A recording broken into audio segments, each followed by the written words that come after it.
नमन कुछ बोल सर रहा है बेटा? एक क्वेश्चन है। हाँ बोलो। सर मतलब जो सेंट्रल बैंक होता है वो सेंट्रल और स्टेट गवर्नमेंट दोनों मतलब बैंकर की तरह एक्ट करता है या फिर बैंकर और एजेंट और फाइनेंशियल एडवाइजर की तरह? अ, बेटा सेंट्रल बैंक के लिए, जो सेंट्रल बैंक है वो सेंट्रल गवर्नमेंट के लिए काम करता है। ठीक है, सेंट्रल गवर्नमेंट के लिए काम करता है, लेकिन ये मानो कि कुछ हद तक ये अपनी फैसिलिटीज स्टेट गवर्नमेंट को भी देता है, लेकिन डायरेक्टली नहीं। डायरेक्टली नहीं, ये डायरेक्टली जो एजेंट का काम करता है, और ये डायरेक्टली जो बैंकर का काम करता है, और डायरेक्टली जो एडवाइस करता है, वो ये किसको करता है? वो करता है सेंट्रल गवर्नमेंट को, नॉट स्टेट गवर्नमेंट। ये सेंट्रल गवर्नमेंट को करता है। ठीक है, लेकिन कुछ हद तक ये अपनी फैसिलिटीज स्टेट गवर्नमेंट्स को भी देता है ना, ऐसा नहीं है। लेकिन एडवाइस वगैरह का और जो प्रॉपर फंक्शंस है ना, वो सारे इसके किसके लिए हैं? सेंट्रल गवर्नमेंट के लिए, नॉट स्टेट गवर्नमेंट। नहीं ठीक सर, है। अगर बोथ बोथ लिखा हुआ अगर तो both central and state government तो हमारा मतलब आंसर क्या होगा? अच्छा, बोथ लिखा हो तो मतलब ऐसा क्वेश्चन आ जाए कि करता है या नहीं करता, या दोनों के लिए करता है, इस तरह से। हाँ, दोनों की। हाँ तो बताइए। बेटा इसके लिए तो आंसर आपको फिर ओनली सेंट्रल लिखना है, क्योंकि मेजरली सेंट्रल के लिए ही करता है ये, है ना। लेकिन ऐसा ऑप्शन आएगा नहीं यार, इतने कंफ्यूज करने वाले क्वेश्चन, ये नेट का एग्जाम थोड़ा दे रहे हो तुम, है ना। ऐसा नहीं आ सकता है ना, ऐसा नहीं आएगा। चलता हूँ, इतना कंफ्यूज करने वाले क्वेश्चन नहीं आएंगे। और वैसे मैं तुम्हें बताऊं, तुम्हारी बुक में या किसी भी बुक में सेंट्रल के लिए स्टेट के लिए तो बात की नहीं गई है ना। ये सिर्फ गवर्नमेंट शब्द काम में ले आते हैं, और गवर्नमेंट गवर्नमेंट भी किसके लिए होता है? ये सेंट्रल गवर्नमेंट के लिए होता है, मैं तुम्हें बताता हूँ। ठीक है, चलो। क्लियरिंग हाउस के बारे में कल मैंने बताया था सबको, सबको मालूम होगा। जो चेक्स क्लियर होने का काम होता है, वो भी कौन करता है? रिजर्व बैंक करता है। अच्छा कैसे? जरा एक बार देख लो। जो आरबीआई है, आरबीआई के पास सारे बैंक्स के अकाउंट होते हैं। जैसे एसबीआई हो गया, जैसे बैंक ऑफ बड़ौदा हो गया, या पंजाब नेशनल बैंक हो गया। हर बैंक का अकाउंट ओपन होता है किसके पास? रिजर्व बैंक ऑफ इंडिया के पास, हर बैंक का। तो क्या होता है कि इन बैंक्स के बीच के जो ट्रांजेक्शन होते हैं ना, वो कभी भी ये बैंक्स डायरेक्टली नहीं करते। वो किसके थ्रू करते हैं? रिजर्व बैंक ऑफ इंडिया के थ्रू। ठीक है। अब तुम बोलोगे सर आपने कहा था इंटर बैंक होल्डिंग्स भी होती है, आपने मनी में पढ़ाया था। बेटा होती है, मैं होल्डिंग्स की बात नहीं कर रहा, मैं इंटर बैंक क्लियरेंस की बात कर रहा हूं, जिसमें स्पेशली चेक्स की बात हो रही है। कैसे? जैसे मान लो कि एसबीआई का एक चेक है, जो कहां पे आया है? पीएनबी वाले के पास। अब पीएनबी वाले को क्या करना है? पीएनबी वाले को पैसे डालने हैं अपने कस्टमर के अकाउंट में, लेकिन चेक एसबीआई का है, तो वो पैसा कहां से आना चाहिए? एसबीआई से आना चाहिए। तो ये दोनों डेबिट और क्रेडिट का काम करेंगे, तो इनके बीच की कड़ी कौन है? तो इनकी बीच की कड़ी है आरबीआई। कैसे? State bank of India RBI से बोलेगा एज अ क्लियरिंग हाउस कि मैं अपने अकाउंट से इतना कम करना चाहता हूं, 1 लाख का चेक है, तो आप मेरे अकाउंट से काट दीजिए। तो आरबीआई के पास जो स्टेट बैंक ऑफ इंडिया का अकाउंट है, वहां से ये 1 लाख रुपीज कट जाएंगे, और आरबीआई वो पैसा किसके अकाउंट में डाल देगा? पीएनबी के अकाउंट में डाल देगा। 1 लाख रुपीज इनके पास क्रेडिट हो जाएंगे।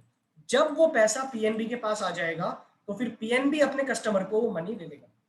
ठीक है। याद रखिए, डायरेक्टली ये काम कभी नहीं होता बच्चों।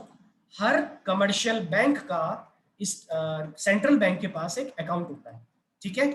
और उस अकाउंट के जरिए ही ये क्लियरेंस का काम होता है। हर बैंक का एक दूसरे के लिए क्लेम्स होते हैं जब चेक्स वगैरह आते हैं। हर बैंक को दूसरे बैंक से पैसा लेना भी है और देना भी है। तो फिर रिजर्व बैंक ऑफ इंडिया क्या करता है? एज अ क्लियरिंग हाउस, वो एक के अकाउंट में से डेबिट करता है, दूसरे के अकाउंट में क्रेडिट कर देता है। बहुत सीधा फंडा है। जिसको देना है उसको दे दो, और जिसके में से काटना है उसके में से काट दो। ठीक है। और हर बैंक को पैसा मिलता भी है, और हर बैंक पैसा देता भी है, क्योंकि हर बैंक का चेक लगता भी है, और हर बैंक का चेक क्लियर भी होता है। ठीक है। तो ये सभी लोग याद रखें, पढ़ लो एक बार, बात समझ में आ जाएगी। As central bank holds the cash reserves of all commercial banks, it becomes easier, ये इट है, इफ नहीं है, it becomes easier and more convenient for it to act as their clearing house। अब वो सिस्टम आपको बताया जाएगा ये काम कैसे होता है। Okay. All commercial bank have their accounts with the central bank. मैंने क्या बताया?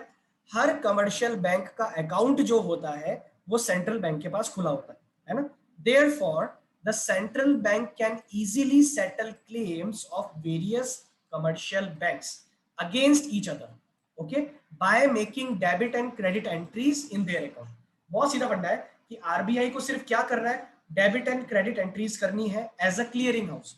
एसबीआई को बताना है कि आपके अकाउंट से हमने पैसा काट दिया है, और पीएनबी को बताना है कि आपके अकाउंट में डाल दिया है, आप अपने कस्टमर को दे दो। और एसबीआई के में से काट दिया है तो एसबीआई को हमें बोलना है कि आप अपने कस्टमर जिसने चेक दिया था उसके अकाउंट से काट दो। ठीक है, बहुत सीधा फंडा है। इसका एग्जाम्पल भी बच्चों मैंने यहाँ पे लिखा है, तो ये एग्जाम्पल तुम लोग पढ़ लेना, एक बार में तुम्हें समझ में आ जाएगा। मैं अभी पढ़ूंगा तो इसमें टाइम लग जाएगा, अगर नहीं क्लियर होता है तो मेरे से कल पूछ लेना।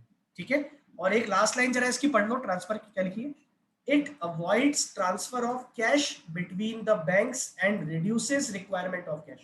याद रखें, सेंट्रल बैंक ही क्यों काम करता है क्लियरिंग का, क्योंकि जो बच्चे होते हैं ना, अगर उनको आपस में कोई लेन देन करने हो, एक ही फैमिली के बच्चों को, तो वो कई बार आपस में लड़ जाते हैं, तो उनके बीच में किसी तरह का डिस्प्यूट ना हो, इसका ध्यान रखना होता है पिताजी को। तो पिताजी क्या बोलते हैं कि भाई तुमको एक दूसरे के अगेंस्ट में जो भी क्लेम है ना, वो तुम मेरे साथ करोगे, अपने आप कुछ नहीं करोगे, है ना, तो जो भी तुम्हें करना है मेरे थ्रू करो। तो जब चेक कोई आता भी है तो चेक के लिए बताया जाता है पहले आरबीआई को कि भाई ये चेक है, तो एक के में से काट दो, दूसरे के में डाल दो। बहुत सीधा फंडा है ना, सबके अकाउंट आरबीआई के पास होते हैं। इसको सब लोग पढ़ लेना, एग्जाम्पल मैंने लिखा है बैंक ए और बैंक बी का, सब लोगों को क्लियर हो जाएगा, एक बार इसको पढ़ लेना। ठीक है, चलो, तो ये हो गया बच्चों क्लियरिंग हाउस फंक्शन। पहले मुझे ये बता दो, क्या ये क्लियरिंग हाउस वाली चीज सबको समझ में आ गई क्या, यस और no? Yes Yes, sir. sir. Yes sir.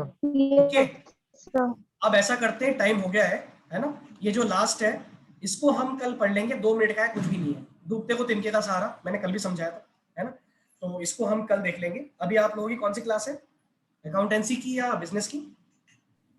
Sir, English.